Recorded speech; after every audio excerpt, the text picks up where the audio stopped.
What is up, YouTube? What's going on, everybody? Just out here testing in the wind tunnel. Looks like you're gonna have to go helmet shopping. Really? Yeah.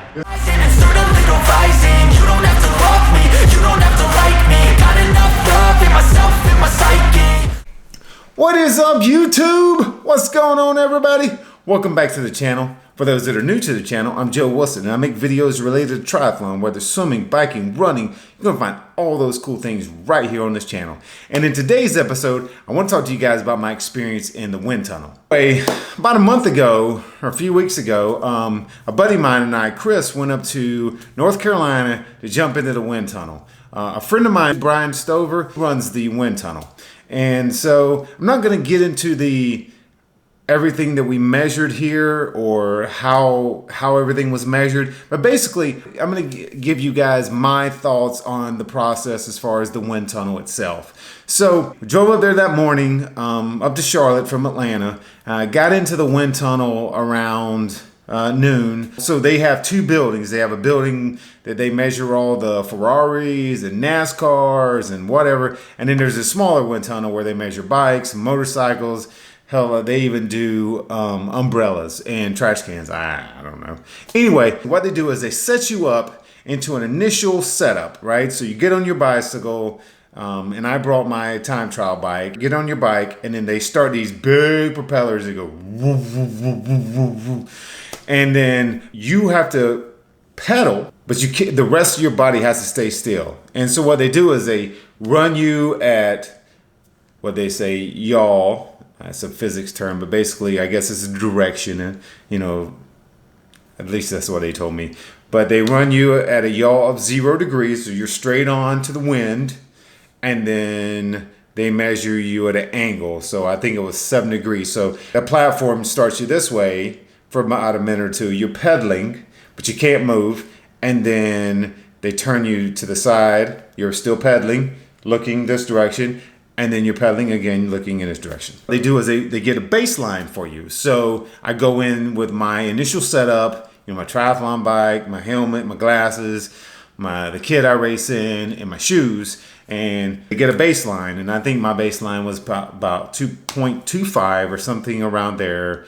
And then baseline, I mean the drag efficient. It's more physics. They figure out how much drag you're causing, whether it's your body, the bike, all that stuff. And so you get an initial measurement, and then you start making changes. And so what we did was we brought my arms out, brought them up, brought them down, and then brought them back, changed helmets, put visors on, take sunglasses off, took bottle out, changed out my wheel between a disc and then a non-disc, because I can't run a disc in Kona, so we wanted to measure that. And I believe that was, according to Brian, about 6 watts. And he'll explain all of that to us in another episode that I'll have at the end of this episode. So we did that. We did 14 runs. So they tested me. We made a change, another test, another change.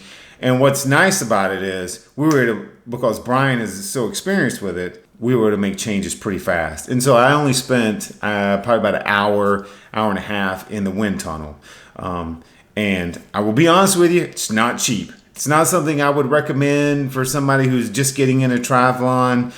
Probably better spent, buying equipment. But I'm at that point in my triathlon career where I'm still getting faster, but now I got to start looking for marginal gain, for bike improvement or position improvement. So instead of guessing, that's why we went up to the wind tunnel. So that's my why. Another reason is I wanted to bring you guys along and explain to you the whole process in case you guys ever wanted to do that.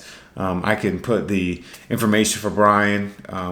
He normally does it about once a year, but I'll put the information in the description below. But yeah, it was a pretty interesting process. It's something I've always wanted to do.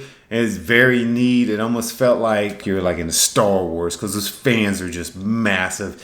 And you go into this big, massive tube, and then they close the door, and it's like a bulletproof door. You'd have to have like a 50 cal. You couldn't even put a hole through with a 50 cal. You need a tank to put a hole through that thing. But the whole process was pretty cool, and I learned a lot. I learned, Originally, this was hands high was the position I raced in last year for Ironman Indiana until my cockpit fell down.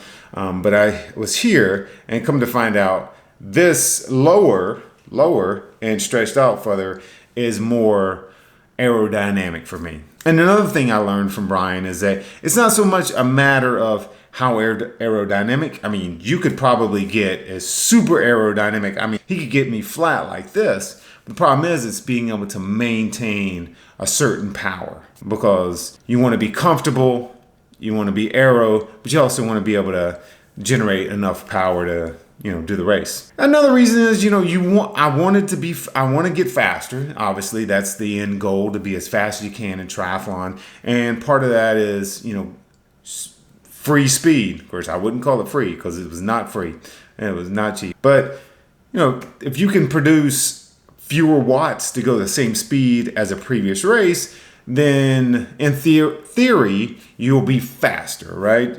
When you come off the bike, you'll be more refreshed, and then you'll be able to run faster. Or vice versa, you're producing the same power as the previous year, but you're going to go faster. So if I'm saving 3 minutes by producing 200 watts, or producing 200 watts versus the previous year, I'm coming off the bike with a 3-minute lead.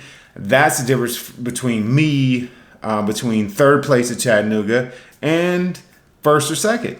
That's a big jump, and maybe I don't get past at mile 6. Maybe I get past at mile, 10, 11, and maybe it's a completely different race. So those are all kind of things you got to think about, when you go into the wind tunnel. So that was kind of my thoughts about it. Like I said, it was a really neat experience. I learned a lot. Brian is a wealth of knowledge. I also spent like 2 hours just picking his brain about triathlon. And like I said, he does this about once a year, sometimes maybe twice a year. He's out in Arizona in the wind tunnels in North Carolina. So reach out to him if you're interested. Yeah, that's it. That's in a nutshell. That was the wind tunnel.